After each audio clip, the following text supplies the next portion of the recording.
అది 2024 మే 14వ తేదీ 2000 మంది ఫ్యాక్షన్ పార్టీ మూకలు ఒక్కచోట చేరారు. ఒక వర్గంపై మరో వర్గంపై దాడులకు తెగబడ్డాయి. కనిపించిన షాపులపై రాళ్లు విసిరారు, వాహనాలకు నిప్పు పెట్టారు.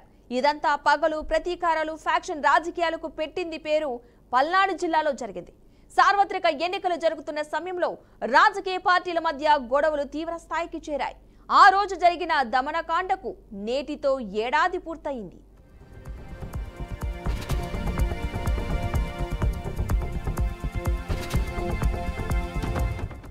ఆ రోజు అప్పటి మాచర్ల ఎమ్మెల్యే పిన్నెల్లి రామకృష్ణారెడ్డి కారంపూడి వెళ్లేందుకు రెడీ అయ్యారు. ఆ సమయంలో అప్పటికే అక్కడ పరిస్థితి ఉద్రిక్తంగా మారింది. టీడీపీ వైసీపీ వర్గాల మధ్య గొడవ పతాక స్థాయికి చేరింది. రాళ్లు కర్రలతో పరస్పరం దాడులకు దిగారు.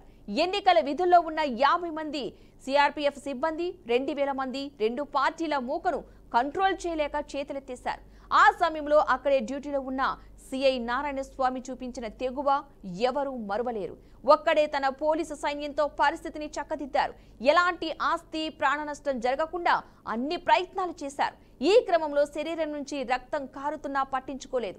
రెండు వర్గాలను చెదరగొట్టి పరిస్థితిని చక్కబెట్టేందుకు తీవ్రంగా శ్రమించారు. అప్పటి ఎమ్మెల్యే పిన్నెల్లి ఆ ప్రాంతానికి వస్తే పరిస్థితులు మరింత ఉద్రిక్తంగా అవుతాయని ముందుగానే ఊహించి ఆయనకు సర్ది చెప్పి వెనక్కి పంపించారు. ఆ తర్వాతే సిఐ నారాయణ స్వామి ఆసుపత్రికి వెళ్లి చికిత్స చేయించుకున్నారు.